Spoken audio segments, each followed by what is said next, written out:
Rota 66. Até os animais ficavam com medo, ninguém podia nem tocar no monte, porque a glória de Deus revela o poder de Deus. Então, às vezes, uma pessoa, sem pensar muito, Senhor, derrama toda a sua glória, o seu poder sobre mim, ele vai virar, cinza.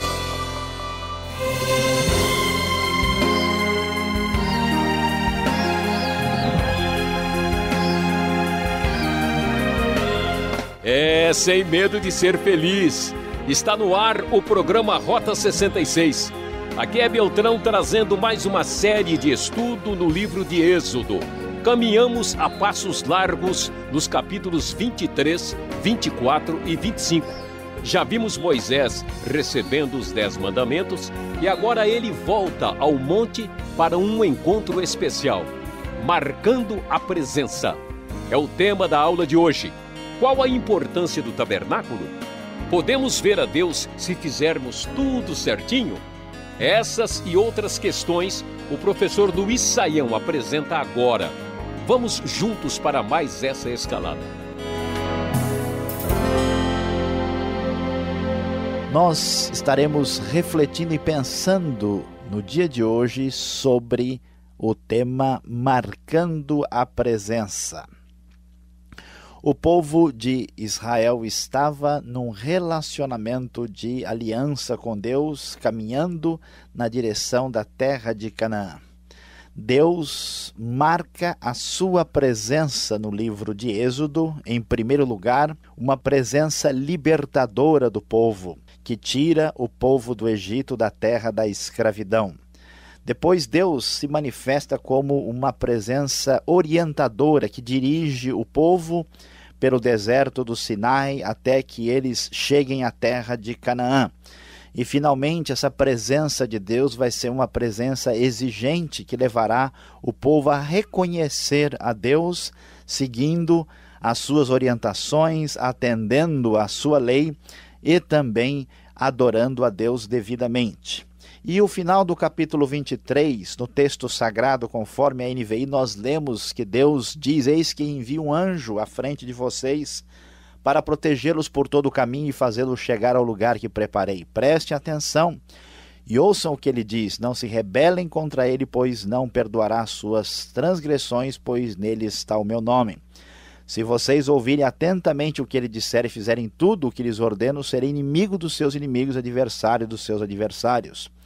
Meu anjo irá à frente de vocês e os fará chegar à terra dos amorreus, dos hititas, dos ferezeus, dos cananeus, dos heveus e dos jebuseus, e eu os exterminarei. Não se curvem diante dos deuses deles, nem lhes prestem culto, nem sigam as suas práticas. Destruam-nos totalmente e quebrem as suas colunas sagradas. Prestem culto ao Senhor, o Deus de vocês, e ele os abençoará, dando-os alimento e água.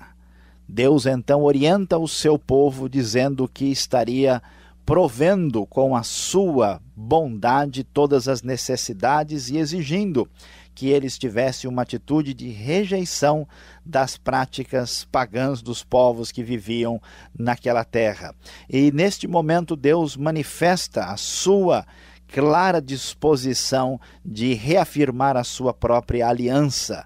Versículo 31 diz que as fronteiras da terra estariam estabelecidas, que os povos em volta, todos eles seriam expulsos dali, e a ordem de Deus é que eles não fizessem. O povo da aliança não poderia fazer aliança com o povo, os povos daquela terra, o povo que estava envolvido com idolatria e afastado daquilo que era a orientação correta da parte de Deus. E o capítulo 24, Deus então fala com Moisés e o convida, juntamente com Arão, Nadab, Abiú e 70 autoridades de Israel, também chamados muitas vezes de 70 anciãos. Eles são convidados a se aproximar de Deus até uma certa distância, e o texto sagrado nos mostra uma atmosfera de bastante suspense, de bastante expectativa. O texto nos diz que eles oferecem holocaustos ao Senhor, e versículo 6 diz que Moisés coloca metade do sangue em tigelas e a outra metade derrama sobre o altar. Em seguida, ele leu o livro da aliança para o povo e eles disseram: faremos fielmente tudo o que o Senhor ordenou, ratificando a disposição de seguir e obedecer à aliança que havia sido dada no Monte Sinai, como nós lemos no capítulo de número 19. E assim eles, os líderes, Moisés, Arão, Nadab e Abiú e as 70 autoridades de Israel subiram, e o texto nos diz que eles viram o Deus de Israel, sob cujos pés havia algo semelhante a um pavimento de safira, uma espécie de pavimento azulado. O texto diz que era como o céu em seu esplendor. Deus, porém, não estendeu a mão para punir esses líderes do povo de Israel. Eles viram a Deus e depois comeram e beberam. Assim, Deus revela a sua pessoa, a presença de Deus se manifesta de maneira especial nesse desfecho da aliança de Deus com o próprio povo, que vai ser encerrado aqui no capítulo de número 24. E o texto bíblico prossegue dizendo que o Senhor pediu que Moisés subisse ao monte para que ele recebesse tábuas de pedra com a lei e os mandamentos que escrevi para a instrução do povo. Moisés então vai com Josué, seu auxiliar, e pede que os demais fiquem esperando o seu retorno.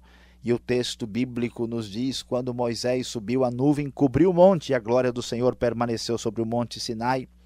Durante 6 dias a nuvem cobriu o monte. No 7º dia o Senhor chamou Moisés do interior da nuvem. Aos olhos dos israelitas a glória do Senhor parecia um fogo consumidor no topo do monte. Moisés entrou na nuvem, foi subindo o monte e permaneceu no monte 40 dias e 40 noites. Meus amados, o que a Bíblia vai nos ensinar é que Deus se revela ao homem na busca desse homem que se afastou dele, deste homem que está perdido, que pecou desde Adão. E aqui Deus revela a sua presença, presença abençoadora que liberta o povo, que dirige o povo, e agora a presença de Deus. O livro de Êxodo dá muita atenção aos nomes de Deus, a estas manifestações teofânicas, quando Deus revela quem Ele é e o seu poder. E aqui, no desfecho da aliança do Sinai, vamos ver que a presença gloriosa de Deus e abençoadora se manifesta neste encontro especial com Moisés. E a partir do capítulo 25, na verdade, indo do capítulo 25 até o capítulo 40 do livro de Êxodo, nós vamos observar que esta presença especial de Deus vai ser representada pela figura do tabernáculo. O tabernáculo, capítulo 25, vai nos falar com bastante propriedade, vai ser uma espécie de primeiro templo que Deus ordena ao povo que seja construído, simbolizando a presença de Deus no meio da comunidade de Israel. A grande verdade é que sem a presença de Deus nós não somos nada. A vida verdadeira, vivida com Deus, a vida que agrada ao Criador, não é uma vida de meros mandamentos, não é uma vida de obediência a leis. A vida verdadeira vem do desfrutar e do reconhecer da presença de Deus que está no meio do seu povo, da sua comunidade. Deus mostrou quem Ele era, Deus mostrou o seu poder, Deus manifesta a sua glória, e o povo agora vai reconhecer isso. E a maneira concreta deste reconhecimento, por ordem de Deus, é que eles venham a construir este primeiro templo, que não estava ligado a um lugar específico, porque o tabernáculo, conforme nós vamos ver com mais detalhe, tanto neste programa como também no próximo, era uma espécie de tenda ambulante, uma espécie de templo móvel que podia ser deslocado. Ele era facilmente desmontável e levado para um outro lugar, mostrando que Deus estava presente na comunidade e não estava dependendo de um lugar geográfico, não estava ligado ao deserto ou à montanha, qualquer lugar assim. E o capítulo 25 começa a dar as instruções. E o texto diz o seguinte: disse o Senhor a Moisés: diga aos israelitas que me tragam uma oferta, receba de todo aquele cujo coração o compelir a dar. Essas são as ofertas que deverá receber deles: ouro, prata e bronze, fios de tecido azul, roxo e vermelho, linho fino, pelos de cabra, peles de carneiro tingidas de vermelho, couro, madeira de acácia, azeite para iluminação, especiarias para o óleo da unção e para um incenso aromático. E o versículo 7 prossegue mostrando tudo que deveria ser trazido para a construção do tabernáculo. O texto diz, na NVI, pedras de ônix e outras pedras preciosas para serem encravadas no colete sacerdotal e no peitoral. E farão um santuário para mim e eu habitarei no meio deles. Façam tudo como eu lhe mostrar, conforme o modelo do tabernáculo e de cada utensílio. Nós vamos, então, observar que daqui para frente, o capítulo 25 do livro de Êxodo vai começar a detalhar tudo que deveria ser incluído no tabernáculo que fora ordenado por Deus para representar, para simbolizar a presença de Deus no meio do seu povo. Essa presença de Deus, ela também manifestava a relação devida que o homem da comunidade de Israel deveria ter com Deus. Nós podemos imaginar de modo geral que este tabernáculo, ele simbolizava Deus presente no meio do seu povo, Deus que havia libertado, Deus que havia dirigido e o Deus que havia se revelado de maneira mais clara. A presença de Deus é uma presença que exige purificação e santidade. Por isso nós vamos observar nos próximos programas que a relação do adorador com Deus era uma relação que envolvia ética e purificação cerimonial, porque Deus é um Deus santo, um Deus diferente da proposta religiosa do paganismo. E vamos observar que esse texto do tabernáculo é tão importante, porque depois vai haver uma relação muito profunda entre o tabernáculo e a própria pessoa de Cristo, que vai ser observado, por exemplo, no livro de Hebreus, que vai comentar a relação entre o tabernáculo e a pessoa de Cristo. Cristo, diz o Evangelho de João, ele tabernaculou entre nós, ele habitou entre nós. Cristo é Deus presente entre nós hoje. De certa forma, o tabernáculo era uma espécie de figura de Cristo, ainda que nós não sejamos aconselhados pelos maiores estudiosos a tentar estabelecer uma relação detalhada entre o tabernáculo e a pessoa e a obra de Cristo, porque muitas vezes isso se torna muito subjetivo. Mas, de modo geral, sim, o tabernáculo, Deus está presente com o povo, Cristo é aquele que nós podemos dizer é Deus conosco. E o tabernáculo tinha a possibilidade de prover, através dos altares e da ação dos sacerdotes, sacrifícios, mas sacrifícios, de acordo com Hebreus, ainda imperfeitos. E em Cristo, sim, nós vamos ter o sacrifício absoluto, perfeito, porque ele, de fato, veio concluir a obra salvadora de Deus para a própria humanidade. Deus marca a sua presença no meio do seu povo. A presença de Deus é uma presença que se manifesta prometendo a conquista e a vitória do povo na terra, num ambiente onde ainda estão prevalecendo os pagãos. A presença de Deus manifesta a concretização, a ratificação da sua aliança e a revelação da gloriosa presença no meio do seu povo. Esta gloriosa presença de Deus vai nos mostrar que Deus está presente no meio do seu povo. Portanto, esse povo deve uma atitude de postura ética e purificada perante o Deus que tem uma presença exigente, que exige um comportamento adequado. E esse mesmo Deus presente vai exigir do seu povo, da comunidade da fé, o reconhecimento da sua presença, que é a adoração. Louvado seja Deus, pois ele marcou e marca a presença no meio da comunidade do seu povo.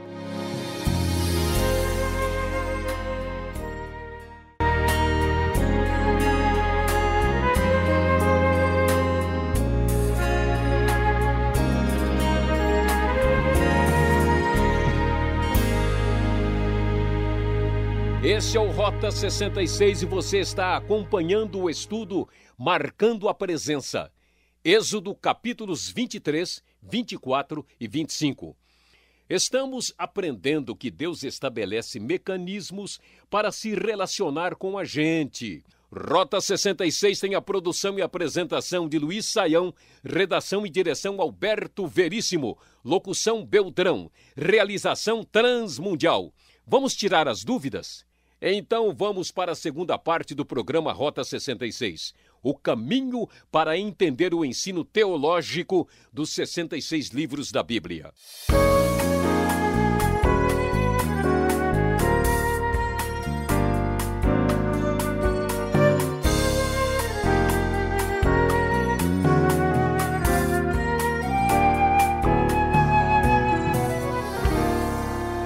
Estamos chegando na segunda parte do programa, agora com as perguntas, tirando suas dúvidas sobre o texto. Agora em Êxodo 24, 25 e um pedacinho do começo lá do final do 23. Luiz Saião, verso 10 do capítulo 24 já traz a primeira confusão para nós. Podemos ou não podemos ver a Deus? O texto diz aqui que teve uma turma aí que teve esse privilégio. É verdade isso? Pois é, Alberto, essa pergunta certamente vai chamar muito a nossa atenção, porque em vários lugares do Antigo Testamento, aqui nós vemos Moisés e os líderes, eles viram a Deus e mesmo assim permaneceram vivos. É o caso, por exemplo, de Agar. E como é que fica isso? Moisés, por exemplo, vai ver Deus pelas costas. De certa forma, existe um limite de possibilidade para ver a Deus. Na linguagem bíblica, ninguém pode, por exemplo, ver o rosto de Deus e permanecer vivo. Essa é a ideia que nós vamos encontrar em Êxodo 33, versículo 20. Então, assim, se pode ver até um certo ponto, há uma revelação de Deus parcial, mas ninguém pode ver Deus na sua magnitude, na sua glória plena, porque a finitude humana não permite isso. Existe uma dinâmica interessante no Antigo Testamento e na Bíblia de modo geral, que Deus é um Deus que se revela e se esconde ao mesmo tempo, se oculta. E grande parte desse mistério divino que nos leva a adorar a Deus está relacionado pelo fato de nós não podermos nem ver a Deus na sua plenitude, na sua totalidade. Isso nos coloca na nossa devida condição de criatura e Deus na sua condição de realmente Senhor, soberano, Deus grandioso. Então, vamos ver que esses textos falam de coisas um pouquinho diferentes uma da outra. Ver a Deus na sua plenitude, ver o rosto de Deus, ou ver Deus até onde ele se permite ser enxergado. Tá certo. E você aí? Concordou? Vamos para a segunda pergunta agora. A glória de Deus, isso nós estamos vendo no capítulo 24, o verso 16. Hoje, quantas músicas, corinho falando da glória de Deus, quem encherá esse lugar. Mas quando a glória de Deus desceu sobre o monte, Luiz Saião, o que é isso, hein? Pois é, eu acho que nós estamos talvez assim entendendo pouco a respeito desse assunto. Parece, eu não sei, parece que em muitos ambientes religiosos hoje há uma superficialidade quando se fala sobre essas coisas sem se pensar na profundidade delas. A grande verdade é que a glória divina é uma parte da manifestação esplêndida da própria pessoa de Deus. Toda vez que a glória de Deus se manifesta como se manifestou no Sinai, ela provoca um terrível tremor e temor no ser humano. Até os animais ficavam com medo, ninguém podia nem tocar no monte, porque a glória de Deus revela o poder de Deus. Então, às vezes, uma pessoa, sem pensar muito, Senhor, derrama toda a sua glória, o seu poder sobre mim. Ele vai virar, cinza se acontecer uma coisa dessa. Então, a glória de Deus causa o temor. Deus se manifesta de uma forma em que ele é o Pai amado, que traz o seu aconchego, a sua graça, mas ao mesmo tempo, aquilo que os teólogos estudiosos gostam de dizer, existe uma infinita distância qualitativa entre Deus e o homem, que é a sua glória, o seu poder, que nos causa temor, às vezes um temor terrível, e uma sensação de ser um grão de poeira mínimo no universo, e então nós precisamos pensar um pouquinho mais. É verdade que em Cristo, né, nós temos um acesso especial a Deus. Então, no culto, na igreja, reunidos, nós temos essa dimensão, mas isso deve causar um senso de adoração profunda e não uma atitude assim leviana e sem manifestação de temor. Ou seja, tem que ter mais piedade e reverência, né? Sem dúvida. Agora, este povo, a gente pode chamar assim, puxa, mas esse povo é barraqueiro, né?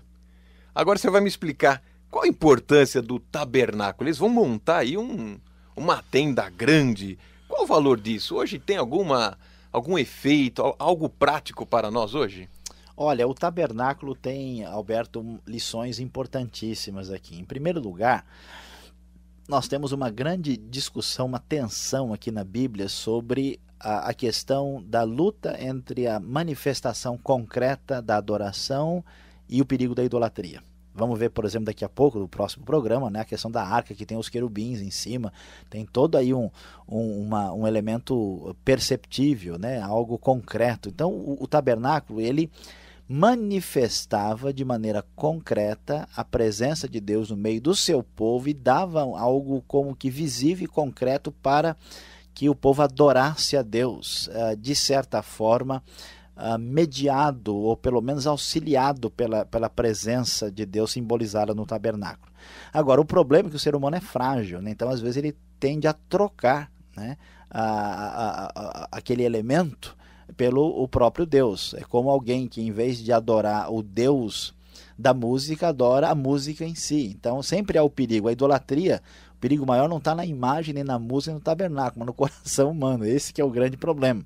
Então o tabernáculo tem esse valor. Outra coisa importante é que, cercado de pagãos, que tinham todo tipo de manifestação concreta de adoração, de cultos contra a verdade do Deus único, eles então agora tinham uma adoração centralizada, eles tinham um referencial definido no meio do povo que garantia essa espécie de unidade. A Bíblia diz que todas essas coisas se cumpriram em Cristo, então não há necessidade mais, aqui é muito importante, não há necessidade de uma construção religiosa de um tabernáculo, né? Não é verdade que Deus está no prédio da igreja, no templo, na catedral. Isso não é verdade. Deus está presente em nós. Nós somos o novo templo de acordo com o Novo Testamento. Aquele é um lugar escolhido para a reunião do povo de Deus. Deus está presente com o seu Espírito na reunião do povo e não no edifício em si. Então isso tem bastante importância. Agora, talvez algumas pessoas estejam tentando retornar a uma postura do Antigo Testamento, que o Novo Testamento diz que em Cristo isso já não existe mais. Se nós queremos estudar, construir um tabernáculo para entender o significado, tá certo. Agora, querer retomar o tabernáculo que já se cumpriu a sua função em Cristo no Novo Testamento, aí precisa escutar mais o Rota 66 e estudar bem a Bíblia, senão a compreensão não vai estar perfeita não. Tá certo, eu fico curioso, assim como você, para acompanhar no próximo programa os detalhes dessa grande tenda, né? Mas não desliga ainda não, vem agora a aplicação do estudo de hoje. Obrigado, Sayão, pelas respostas e vamos em frente.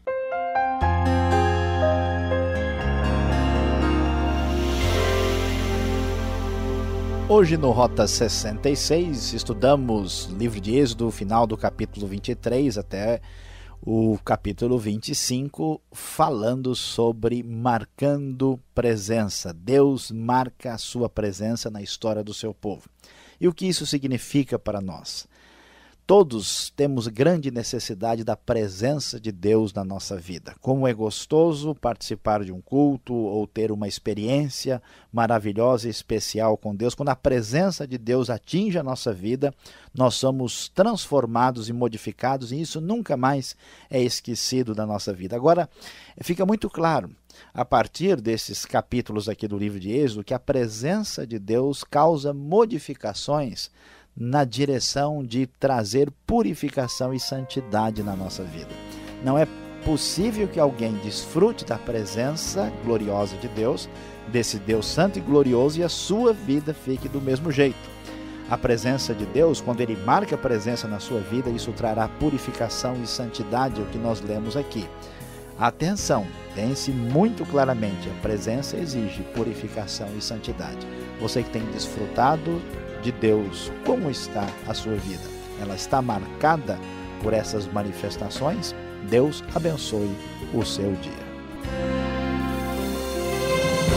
Ah, que pena, por hoje é só. O programa Rota 66 volta nessa sintonia e nesse horário, não perca. E fica aqui o convite. Visite o nosso site www.transmundial.com.br. E até o próximo Rota 66 com aquele abraço.